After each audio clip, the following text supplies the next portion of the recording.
Ժորժան, ուզում եք սոցիալական անարդարություն տեսնեք,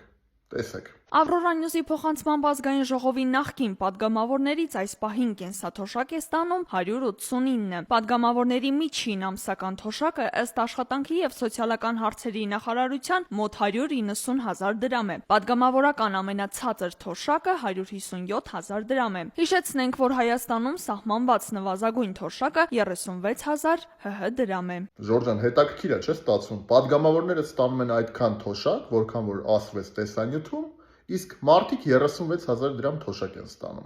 Այսօր մենակ падգամավորները, բա դատախազները, նախկին պաշտոնյաները միլիոնավոր դրամներով թոշակ են ստանում։ Բա մարդը 36,000 դրամով ո՞նց ապրի։ Էլ չեմ ասում այդ պաշտոնյաները, որ նայում ես, ամեն մեկը եսի միշկան բան ունի, գույք ունի, եսի ինչ ունի, էս ունի, այն ունի։ Բա մարդը ո՞նց ապրի 36,000 դրամով։ Այդ պաշտոնյաների մի քիչ ախորժակը բան արեք, այդ թոշակներից կտրեք սովորական թոշակները բարձրացրեք, ինչի՞ չեք անում։ Բայց սոցիալական անարդարությունը ո՞նց է ալնում, սենց է ալնում։ Ժորժան, ես որպես հանուն սոցիալական արդարության կուսակցության նախագահ Արման Ղուկասյանս միանշանակ ասում եմ հետևյալը. միջև ժողովուրդը հանրային ճնշմամբ, պահանջատեր կերպով սոցիալական այս անարդարության վերջը չտա, որևէ բան չի փոխվելու։ Ժորժան, տարածեք, գրեք մեկնաբանություններում ձեր կարծիքը եւ բաժանորդագրվեք իմեջին։